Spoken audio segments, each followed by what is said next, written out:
What do you got today, Steve? Or we're joined by Kristi. And so topics are open. Kristi, it's welcome to the name of your podcast is welcome to my messy life? Oh, it's My Messy Beautiful Life. That's what it is. I thought beautiful was in there somewhere. Yep. So that's the name of the podcast. That's crazy. And it's all a look into your brain, right? Is that the premise behind it? Kind of, yeah, a little bit. It's basically my life is so crazy. I always have crazy stuff going on, and so everybody kept hearing my stories, and they said, "You need a podcast. You need a podcast. You need a podcast." So I said, "Okay." So I started a podcast, and then it's just kind of morphed. So whatever happens to be in my head, I talk about, and I try to be really vulnerable and share what's going on, and then. Yeah, literally, each episode's different because it's whatever happens to be either happening in my life or something that's impacted me. Yeah, I always feel like you have this eclectic experience for your life, and I always kind of learn things fairly regularly from you when we get to chat. The last big one was the au pair. I had no idea that was like a thing, and I know you were super passionate about that for a while too. Yeah, I have to do a program yet. I was actually waiting for I had a credit card dispute with the company, and it's really crooked. It's a really crooked company. So I wanted to make sure I won that before I went and did a podcast and kind of showcase the world. And I just got my refund, which is a huge win because there's a lot of families who aren't getting really taken advantage of. And so they are pretty unethical, and they basically say, we will give you a portion of your money back, but you have to sign a non-disclosure, so you can't share your story. And I did not sign that, and there's several families that have not. So I am waiting, and I'm going to be pulling them in and doing a crazy podcast on some of the stories, because there's a lot of really crazy stories. Oh, that's awesome. That's terrible that everybody had to go through that, but that's a class action podcast. Awesome. Yep. That or a Dateline. I'm not kidding, because there are crazy stories of it's like there's people that are coming here and then they are leaving the program and they are staying in the United States and not getting kicked out. So they're becoming illegal aliens. And then you also have them doing crazy things like, I don't know, one lady, her dog got killed. There's somebody whose cabin got burned down. There's somebody else whose Tupperware got urinated in. I mean, like, the stories are insane. They're insane. Wow. And then they rematch those people. They put those people into new families. So they put out documentation that they're good people, and then for another family takes them in. And then they're like, what happened? So, yeah, it's really bad. Wow. Sounds like I need to check out your podcast. There's always something. The last one was on bad real estate transactions, because I had crazy stories about that too. So we lost $22,000 on our house that we didn't sell last time we were going to sell it. Wow. Because the people tried to sue us for not melting snow and defrosting the ground and moving a fence in the middle of January. Yeah, that's quite a bit of work. Yeah, right. Yeah, I usually don't melt my snow until at least the first week of February. Right. I try not to do it. I outsource that. It usually starts melting around April. Right, exactly. Well, I had this guy I used to know, actually I still know him, but he had a next door neighbor who every time it snowed, she would snow blow her yard. So he would post pictures of his neighbor snow blowing her yard, and she did it all winter long. And so it was just like this crazy thing. Her lawn was really green pretty early, but she also snow blowed her entire lawn all winter long. You'd get those, oh, it just snowed 1.5 feet, and she's out there plowing her backyard. So it's pretty funny. I wouldn't do the whole yard, but when we lived in a city, and the houses were very close together, built in the 50s. And so the mailman would walk across the yards rather than walking down. And so I would snowblow a trail through the yard, especially when it got to be 2 feet of snow, right? It's rather than trudging through it, just walk on grass or a very thin layer of snow. So I do snowblow. We have a small deck, and I do snowblow that mostly because sometimes I pull the snow off the roof and then I snowblow it into the yard. And I don't know, for those who have never done that, what happens when you pull it off the roof is now it's compacted snow, so it's very, very heavy and difficult to move with a shovel if it's a lot. Mhm.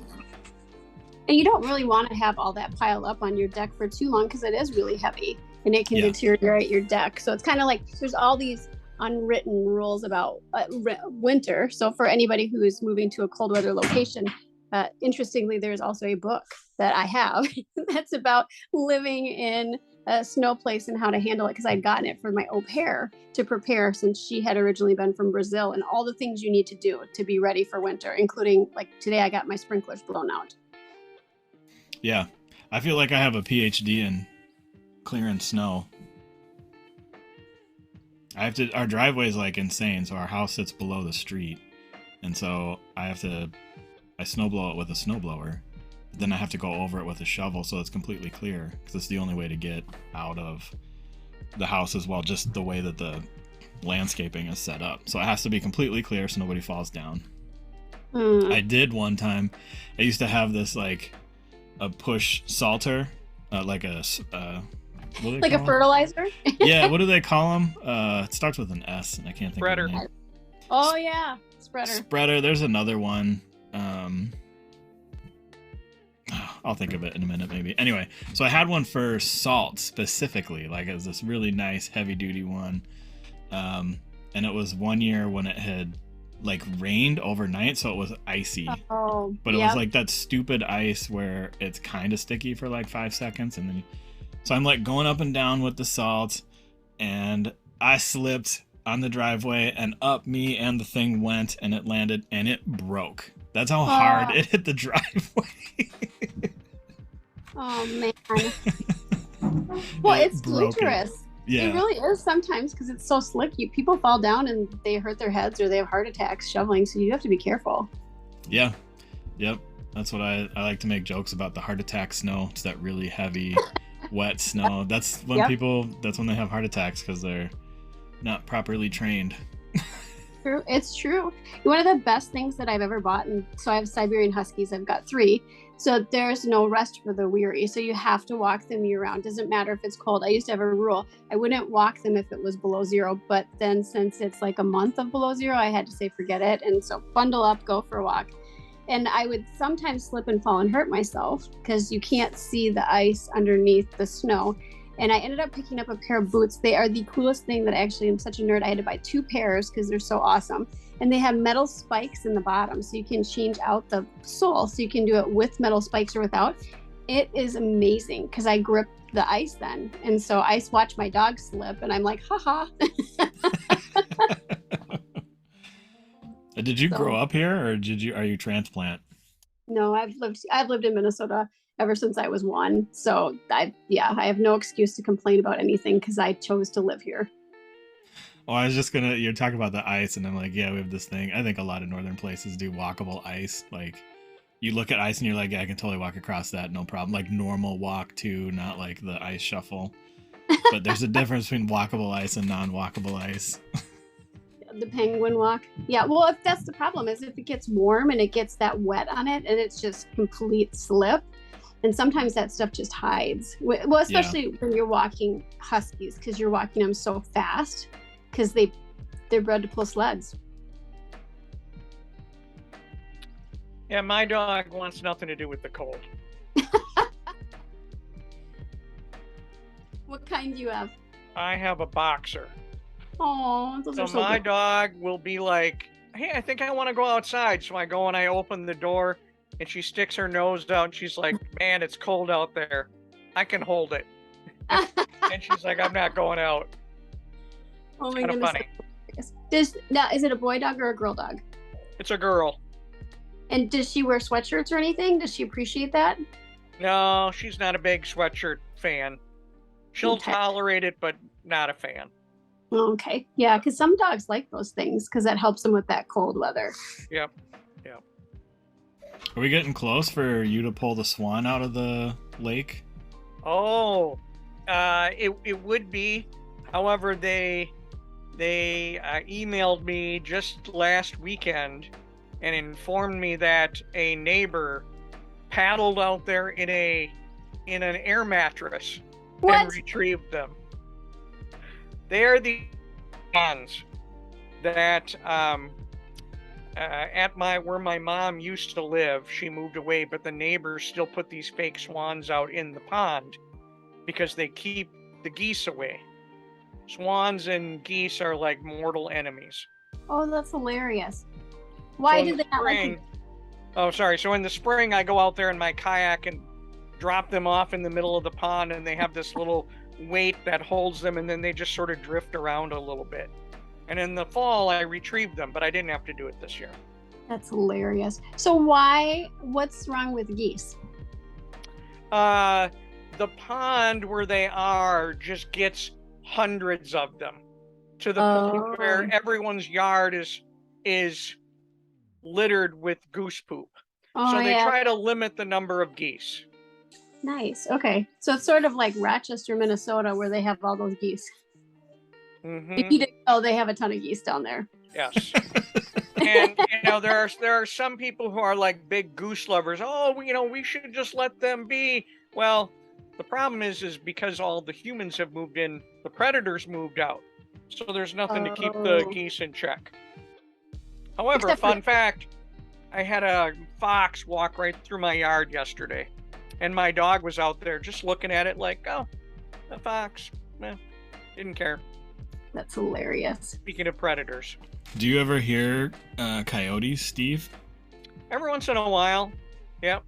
Yeah, we live by marshlands, and yeah, every now and again, like it's actually because there's like a bunch of them. I don't know, but it's a bit spooky if you go out and it's really dark and you can hear them. Because I used to go out there and I'm like, man, who got dogs all of a sudden? Yeah, those are not dogs. 100% not dogs. Yeah. There's not a lot of wildlife in Minnesota though that's like very scary, because I have a book on mammals, and I mean, because the moose are aggressive, but the moose population is dying off, and that's way up in the Boundary Waters. And then there's the wolf population, which has increased, but they get a worse rap than they actually are. And then there are cougars, but they're very rare. So there's not a lot that's super dangerous, at least to humans. No. Yes, and a few rattlesnakes down in southeastern Minnesota. Oh yeah, that's right. There are a few of those too. Forgot about those. I didn't even know about that. Yeah, they're not. Yeah, there's not a lot of poisonous stuff though, because we kill everything with our winters, which is great.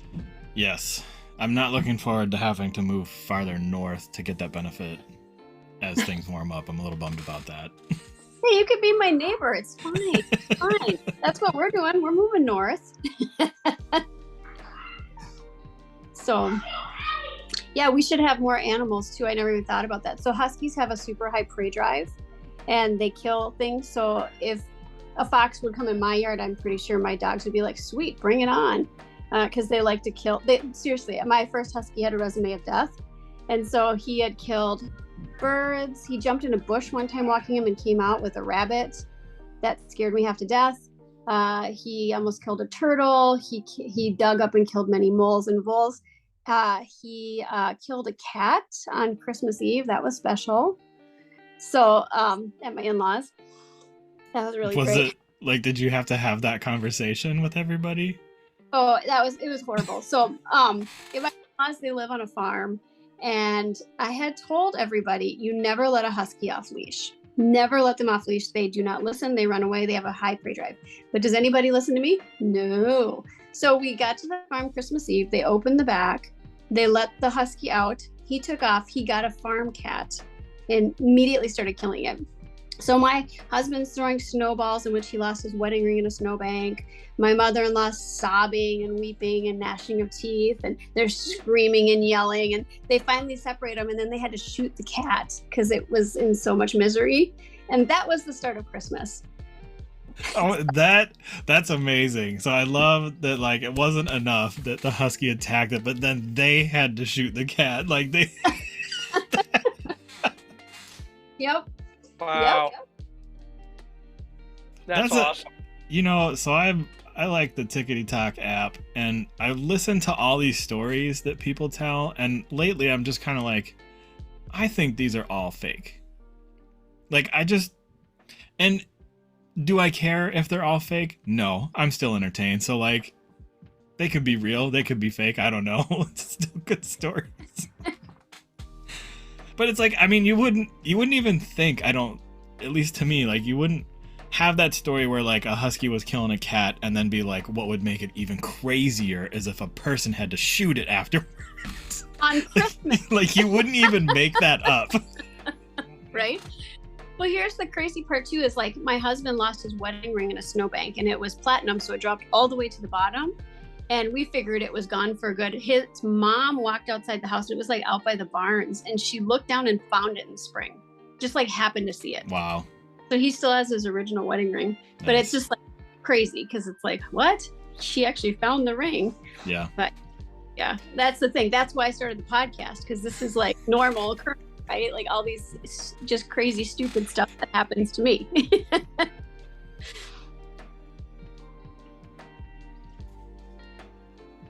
You talked about your dog having a high prey instinct. Mm-hmm. The previous 2 boxers that I had also had high prey instinct, and if they saw something, there was nothing I could do to stop them from whatever they were chasing. Deer, cats, rabbits.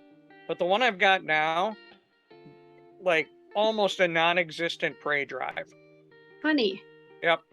There will be a rabbit that she'll kick up, and the rabbit will run across the street, and she will stop at the edge of our yard and just watch it. Wow. Oh, that's interesting. Amazing.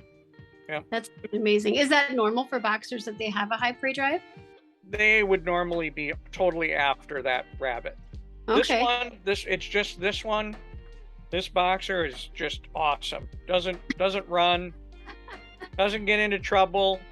If there's another dog that wants to rumble, she's like, I'm out.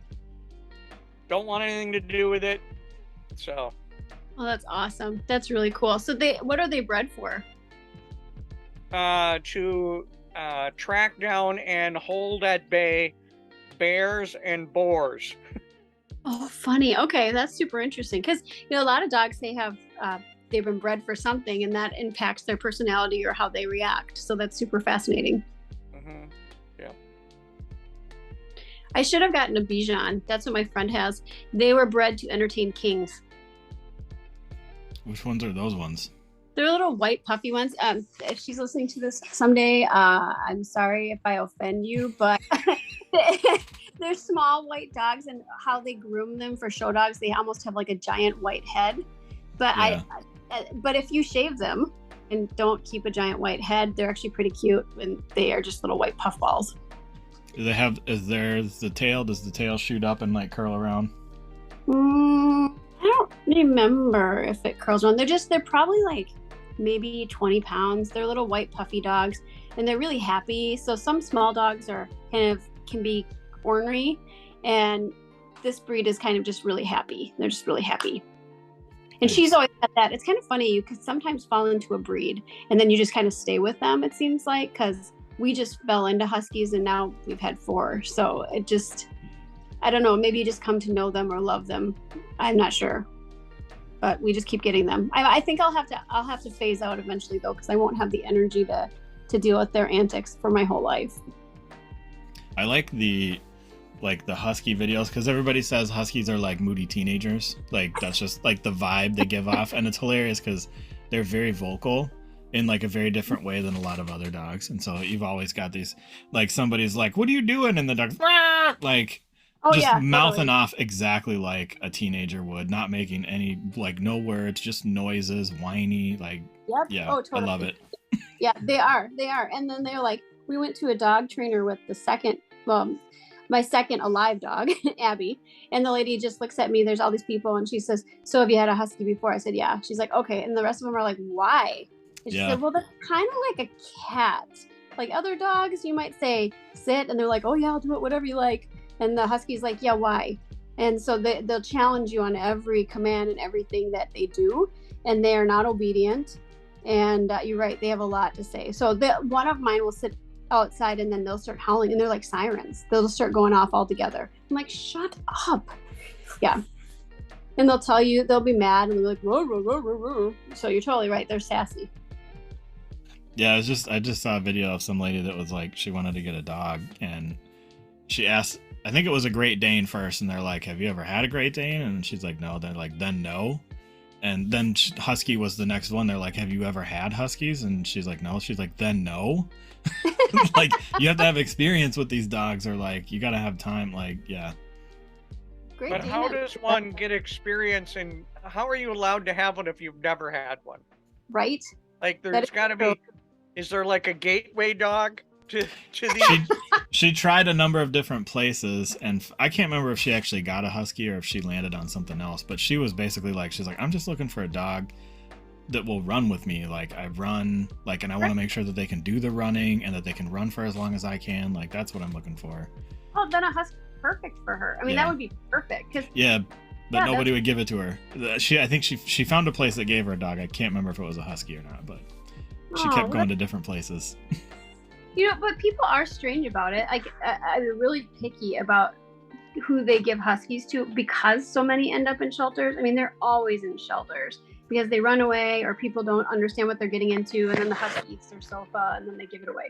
And I mean, like, seriously. And so that's part of the problem because they have to have that stimulation and that release of energy, and they're so smart, which is super frustrating. It's like my Abby, when she was not even very old, she put her paws on the counter, opened a pizza box, took a slice out, and shut it. And then we caught her, and we're like, "What the hell?" Sorry. And then, she can open the door and let herself in from the backyard. We're like, "Why? Why are you so smart?" And so that's the struggle. Is they're just highly intelligent. You have to keep them going. But I had wanted to get a secondary husky after my first, so I did what's called backyard breeder. So a good breeder is someone who will breed for the characteristics of the breed, health standards, all those things. And people think that if you go through a reputable breeder, that you're going to pay more for the animal, which is not the truth. They're more concerned about having good quality dogs and getting them in good homes. And you know a good breeder because they'll always take the dog back. If something happens, they want responsibility. I brought this dog into the world, therefore I will take responsibility. Now, that being said, my first dog, I didn't know what I was doing, so I just found my champ on a farm and was given a dog. Nobody would have ever given me a husky. Nobody would have. No, wouldn't have. I lived in a townhome. I didn't even have a yard.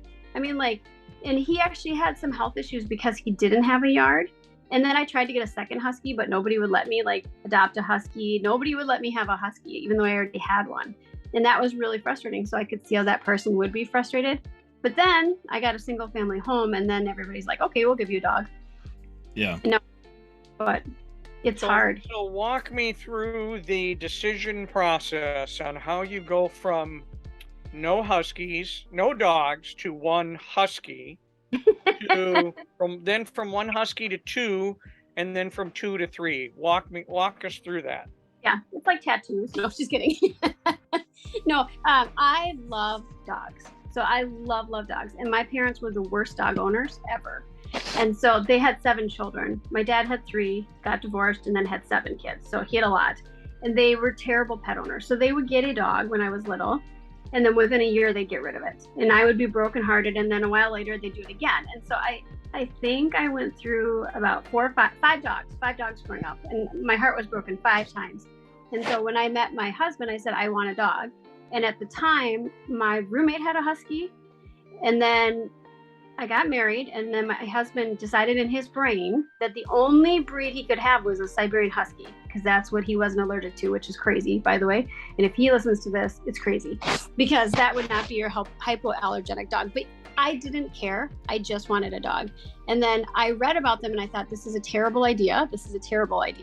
But I wanted a dog. So I looked this dog up in the newspaper, and then I just went and picked him up and brought him home. So fast forward a few weeks, and my husband's like, you have brought home Satan. Like, we cannot keep Satan. Like, why? This dog, something is wrong. And I'm like, no, it's the breed. You didn't read about it. This is what you signed up for. And he's like, dog goes or me. And I'm like, well, no. So they both stayed. And we had this crazy dog. And I always wanted a second one because he was so challenging, I joined the Husky Club of the Twin Cities for support, which is actually how I ended up at my current employer, because of somebody in that club. But I joined that club, got the support, and then I learned that having 2 huskies is better than 1 because then they play together and they release their energy on each other. So I tried to convince my husband, who said, "You're nuts," and said I could not have a second husky. Okay. Fast forward like 20 years, and there's a pandemic. And I have a friend who's a breeder, and she has a litter of puppies. And so I brought the family over to see the puppies, and all of them were spoken for but 1. And this puppy chose our family. She followed us everywhere and fell in love with us. And then my husband is a negotiator for a living. And so he saw a convertible, I kid you not, in the garage. And he's like, "That's the car I've always wanted." And so she says, "It's for sale." And he says, "Oh, great. I'll take the dog and the car for this price." And she said, "Okay." And so we ended up with this dog. And then I told him he had to go get the convertible checked out. And then he didn't want to take it because of the expense. But don't worry, he found another convertible in which he purchased. So we got a convertible and a puppy. So that's how we got 2. And then my very first one was getting old. And this winter he was screaming and crying in pain. And I thought we were going to have to put him down. And I ended up taking him to the dog chiropractor, which, by the way, is way cheaper than your vet. And he turned around like that. Pretty fantastic. But I didn't know that. And so I had been kind of just keeping my eyes open on dogs. And this dog, the breeder that I knew this breeder in Louisiana, of all places. So she sent me this dog, who's not my dog. But anyways, and I get this picture, and my 5-year-old sees it on the screen. He says, "Oh, Mommy, that dog's so cute. What's its name?" And I said, "He doesn't have a name." He goes, "Oh, it's Archeo." And I thought, well, that's weird. So I look up the word, and it's a Greek word that means like contented and all this stuff. And the personality of this dog was supposed to be more mellow and laid back. And I thought, well, that never happens. I think it's a sign. So I just said, "We'll take him." So I drove to Branson, Missouri, and she drove from Louisiana to Branson, and I picked up this puppy and brought him home. So now we have 3. Wow.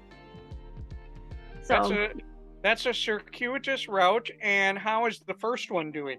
Still doing well? He's doing great. I took him to, that's the thing, is he rallied because now he didn't have that other dog pestering him so much. So now the 2-year-old and the baby, they are the same size, but they play constantly. And then my old dog jumps in when he wants to. And seriously, he was crying from a little bit of pain last week. I took him to this dog chiropractor. He came home and he was bouncing off sofas. Running, and he's almost 13. Running laps and bouncing off sofas. And I posted a video and everybody's like, "Oh, we just love to see him doing that. It makes us so happy," because he's everybody's favorite dog. But yeah, he's that old. That's great. So, yeah. So that's how you end up with 3 huskies or a circus. Is that. Yeah. And notice how the getting spousal approval, how that decreased over time. Yeah, as it does. My poor husband. Yeah, I'm allergic to dogs, and I'm still allergic to that one. That's not a hypoallergenic one. So that is weird that he's not allergic to those dogs. Yeah, I think, honestly, what I think it is that huskies are, they're not as affectionate typically. So they like to, that maybe that's the cat thing. So they typically will, this whole time I've been talking, my old dog has been in my office, but he hasn't physically touched me. So they don't like to really touch you very much, and they're not licky. So my baby, Archeo, he pretends to lick me. So he'll come near me like, "I'm going to lick you." But then he's like, "Yeah, that's disgusting." And so they're not very, and a lot of times you're allergic to the saliva and the dander. So if they're not physically touching you, I think that probably helps. And then interestingly, I actually get allergy injections for my dogs because that's how crazy I am. Your dogs are allergic to people? No, I'm allergic to my dogs. Oh, you're allergic to them, and you have... So dedicated, she'll undergo the shots to have her dogs. Dude, lots of people do that. I know people that have cats or bunnies or something, and they take allergy medicine because they're allergic to it. I can't. I have done 2 different allergy medicines to keep mine in check during the winter time. I'm not having an animal too. No, I'm not saying you have to. Though I will say the good thing about having shots is that it makes you not be afraid of shots anymore. Really helps you with that fear. Really takes care of it. So that's the good news. But I just had that sinus surgery, and I'm sure being allergic to my dogs probably did not help anything with the sinuses either. Do you feel you have a much greater tolerance for your dog shenanigans than you do for human shenanigans. Oh, that could be. That probably could be. But yeah, that might be true. But those humans, they don't come and like give me love and happiness. And they don't force me to walk either.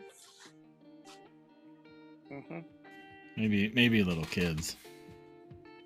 So Ethan, do you have any pets? Turtles, salamanders? We have birds. So we had Birds. one parakeet, and she was like different than all the other parakeets, right? So like all the other parakeets are like super sociable and like all that. She's not. She's like an introverted bird, 100%. She just wants to hang out in her cage, and so she's pretty awesome because she just like we train her, so like she'll interact with us and stuff. But we respect her as well, so it's never like you got to do what I say. It's more like I'm making a request and we'll see what happens. And then our daughter's friend went to college and they had 2 parakeets that they got while she was still in high school, and her mom was like, I'm not gonna be able to take care of them, will you guys take them? And we're like, yeah. And then the cat got one of them, so we got one of them, and so now we have 2, and we're all kind of like, I don't like the other one. The other one's like too in our face, like it's too much. They're both still pretty chill, which is really funny, but I think that because you never really know with animals whether or not they like each other, and so I think they tolerate one another. Like I think the one that we got was used to being with another bird and like wants a friend, and our bird, they're both our birds now, but the one that we had first is more like, yeah, like you bother me, like you need to go away sometimes. when we first introduced them, they do this, it kind of looks like they're fighting, it kind of looks like they're kissing, you're not sure what they're doing. But I was watching and like our bird went up and like put its claw like right on the other bird, and I'm like, all right, you guys need to separate. I'm like, this could turn really bad like really quick. Like yeah. I'm like, let's just take a break, guys. Funny. But how long do they live? It depends on what you feed them, actually. So I think typically on seeds and stuff, it's 3 to 5 years. But if you feed them like healthy food, it's like 10 to 15. Wow. Yeah, so that's like a thing that people do. Parrots specifically they live a long time. So like these people will get like a macaw in retirement. Those birds live like 60 years. Oh my god. So then those people die, and now the family has a bird they have to deal with. Wow. Do yours talk? No, they don't talk. They don't really like, they chirp and stuff, but no. Budgies or like parakeets, they're not typically, they don't do that kind of stuff, mimic the talking or anything. It can be done, but it's not very common. I kind of am afraid of birds. Of all the animals, I love animals, but birds kind of freak me out. I don't know. It's like they've got beaks. I mean, snakes don't bother me. I will hold snakes, no problem. I'll catch spiders. Birds are weird to me. They are like, we would do, so when we were training our bird, it would look like she was lunging at you, which is the thing. Like that's the other thing, is like context is like super important. Like, so I know that our bird, they want to be left alone after she wants to be left alone after like 9 or 10 at night. And so if we don't close the cage late and I have to go in her cage and get her food out, like she's going to lunge at my hand. She won't ever do anything, but that's like I'm annoyed at you type deal. But when I was training her, she would kind of do that to my finger and like sometimes like grab it. And I thought she was trying to bite. And what I realized is she wasn't actually trying to bite. She was actually playing. I watched her when she was playing with some of her toys, and that's how she plays with her toys. So I'm like, oh, like we're playing, like, but again, context is like super important. So it's like, if I try to do that at night, I'm probably going to get bit. Yeah. And it doesn't feel like, I've never been bit by her, but, yeah, I don't feel like they're using a lot of pressure when they play, and like, yeah, you can feel it. Getting bit by even a small bird like that would not feel good. No. Well, they crush seeds. Their beaks are made. I don't want to be crushed. So yeah, they kind of freak me out. It's weird, right? Because there's like dogs have teeth too, and they do damage, but I'm not afraid of those. So I don't know. My brain must be weird. Yeah. You mentioned that if you feed them healthy food, they'll last 15 years. What is healthy food for a bird? It's not seeds, believe it or not. So it's like maybe a mixture of more organic stuff, but it's usually like roughage and eggs or some healthy pellets and things like that. So, and it's the other thing is like the seeds that you buy in the store, the millet, like that's crack for them. Like that'd be like feeding humans like sugar and fat and salt all the time. And so you have to like wean them off of it. Like you have to try and convert them over. And so they'll reject it at first. Like they don't want to have it because it's not good. So yeah, it's work. That's the thing that's crazy about these animals. Prior to the pandemic, they're $25, but they're so much more work than $25, like to take care of them and to like take care of them properly. Because we don't clip our birds' wings. We did like maybe they came clipped, and we clipped them one time, and then we're like, we don't really care if she flies around the house. It's actually better. We kind of want her to not be. We want her to do that and hang out with us and stuff. So we don't clip their wings and they can fly around. But pandemic pet? No, I'm pretty sure we got her before the pandemic. So do you give the healthy food to the queen bird that you've had for a while, and do you give seeds to the newcomer? We'll have to try and convert the new one, yeah. Oh, that's funny. Steve, did you get any pandemic pets? Nope, no pandemic pets. Other than just working from home, now I am with my dog all day. So that's cool. That is cool. She devastated when you have to like run an errand? No, she's kind of used to it. In fact, when I say, all right, you stay home and take care of the house, the ears droop just a little bit. And then I say, something like, you're in charge. I'll see you later. And she wanders over and curls up in the same spot on the couch and is like, fine, I'll be here when you get home. Aw, what a cutie. I love that. See, this is what I'm talking about. That's why I love the animals, because they get super excited when you come home. Mm-hmm. So that's awesome. But if I'm going somewhere where she can ride along, I will take her with me. I love that. That's awesome. That's really cool. We went a little overboard with the pandemic animals because why not? Because we started out the pandemic with one husky. I think that's all we had. And at one point in the pandemic, we had 2 huskies, a crested gecko, 4 gerbils, and a fish. Ooh, and a lizard. But a lot of so we're down to 2 gerbils. They're supposed to live 2 years. Ours are still alive, and it's been 2.5. We still have the crested gecko because they live 18 years. And then now we have an extra husky, but the fish died. And then the lizard, Ozark, who was found in the Ozark Mountains, he died. But, and we had a snake at one point too. He died too. Wow.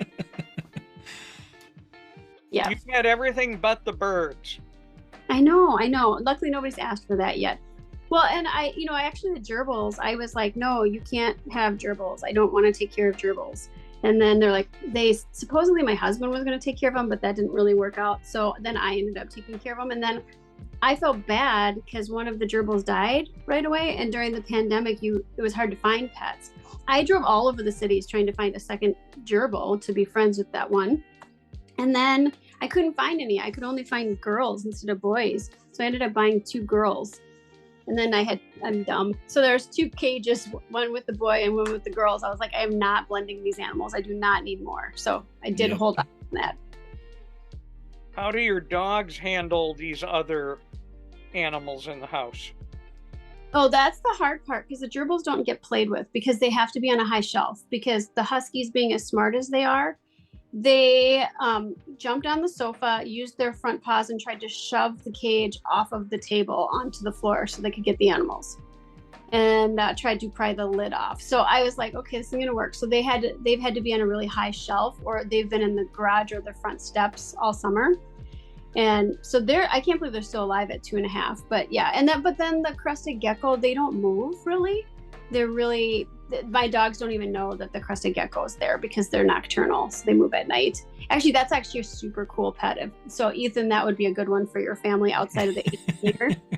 Because they don't require much. You only have to clean the cage a few times a year, and they just eat some paste you buy. And yeah, they're really easy. They don't even need a heat lamp. You don't even water them. You spray the water in the cage, and they kind of look like dragons. That's cool too. Yeah. I recommend that. What did you say that they eat? She wants a chinchilla. Just like a giant gerbil.